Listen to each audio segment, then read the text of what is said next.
Olá, pessoal, eu sou a professora Sônia Menossi, responsável pela disciplina de Contabilidade Pública, e o assunto da aula de hoje são demonstrações contábeis.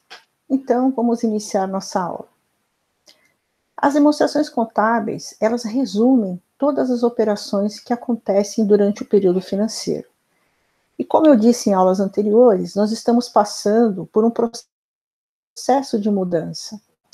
A NBC, que são as normas contábeis públicas, né, ela teve uma mudança significativa nos últimos anos, e nós também estamos nesse processo de mudança, né, para convergência internacional.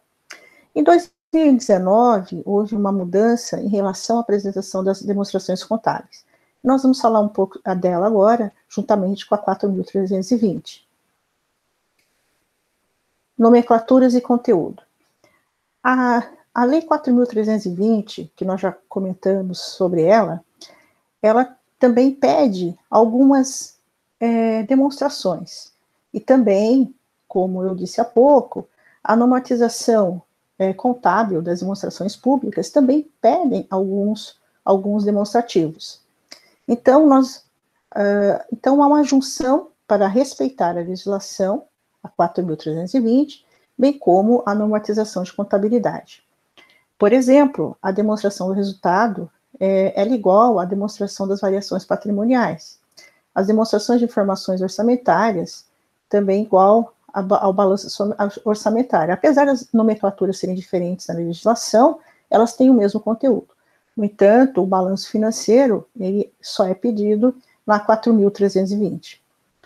Portanto, né, se nós olharmos aqui a relação das demonstrações contábeis que estão na normatização de contabilidade TSP11, das normativas de contábeis, que são, né, nós já falamos em aulas anteriores, que são editadas pelo Conselho Federal de Contabilidade e também em consonância com a Secretaria do Tesouro Nacional.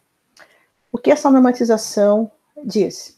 Ela pede o balanço patrimonial, a demonstração do resultado do exercício, a demonstração da mutação no patrimônio líquido, a demonstração dos fluxos de caixa, a demonstração das informações orçamentárias e as notas explicativas, e a informação comparativa com o período anterior. Portanto, o que o Manual de Contabilidade aplicado ao setor público, editado pela Secretaria do Tesouro Nacional, fez? Para respeitar tanto as normas brasileiras de contabilidade, editadas pelo Conselho Federal de Contabilidade, cuja a convergência está em pleno andamento para as normas internacionais, e respeitar a 4.320. Então, ele fez o que nós chamamos de DECASP, que são demonstrações contábeis aplicadas ao setor público, que estão no Manual de Contabilidade aplicado ao setor público, editado pela Secretaria do Tesouro Nacional. Então, juntando tanto a normatização quanto a 4.320, são essas demonstrações que são editadas no manual. Balanço patrimonial, demonstração das variações patrimoniais, demonstração das mutações do patrimônio líquido, demonstração dos fluxos de caixa, balanço orçamentário, notas explicativas, informação comparativa com o período anterior e o balanço financeiro.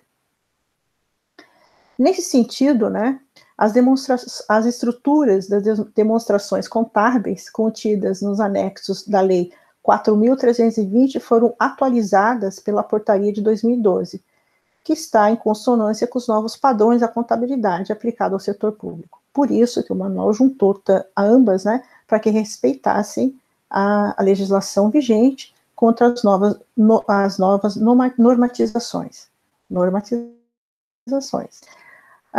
Nesse sentido, as entidades são incentivadas a apresentar informações adicionais, né?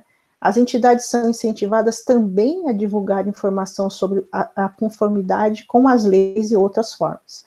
Fazendo um paralelo, né, com o setor privado, imagine que tem os relatórios que são obrigatórios, como eu acabei de escrever quais são eles, mas também tem relatórios gerenciais, tem informações adicionais que ajudam a entender melhor o entendimento, a analisar melhor as relações e o conteúdo dos demonstrativos. Vamos falar, então, um pouquinho de cada demonstrativo. O primeiro que nós vamos falar, que são os exigidos, o balanço orçamentário. O que ele demonstra? Ele demonstra as receitas previstas e as despesas fixadas em confronto com as realizadas. Ele é composto de alguns quadros, né? O quadro principal, o quadro da execução dos restos a pagar não processados, e o terceiro quadro da execução dos restos a pagar processados.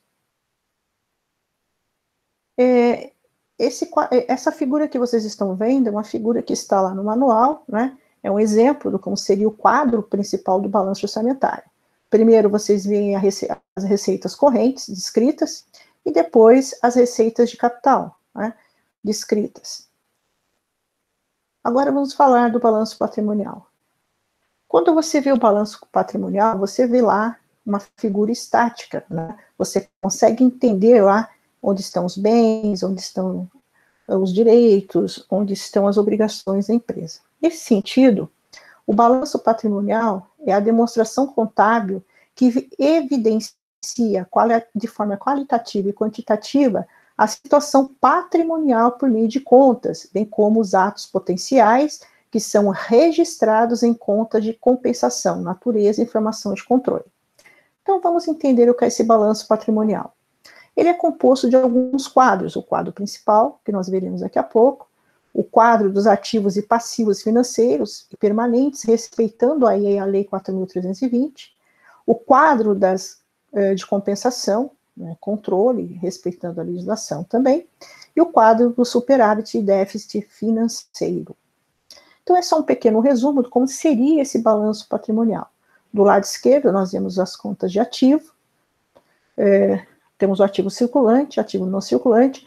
O ativo não circulante, vamos entender de forma geral que está ali a curto prazo, estão ali o caixa, o banco, ou seja, todos os valores a curto prazo.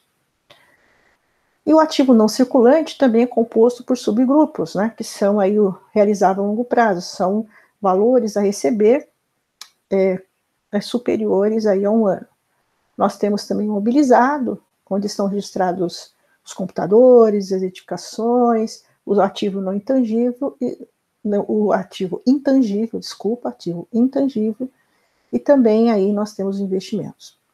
E o passivo, onde estão as obrigações. Nós temos o passivo circulante, curto prazo, passivo não circulante, longo prazo, e o patrimônio líquido, como, por exemplo, uma entidade do setor público dependente, vamos supor que ela tem lá um superávit, um déficit, o capital, eu enxergo aí dentro do patrimônio líquido. Portanto, no ativo, nós podemos dizer de forma genérica, de forma bem simplificada, que eu enxergo os bens e direitos, no passivo as obrigações, e no patrimônio líquido, nós temos aí o capital, o superávit ou o déficit. O outro demonstrativo é o demonstrativo das variações patrimoniais, DVP, que ela evidenciará as alterações verificadas no patrimônio. Resultantes, ou independentes da execução orçamentária.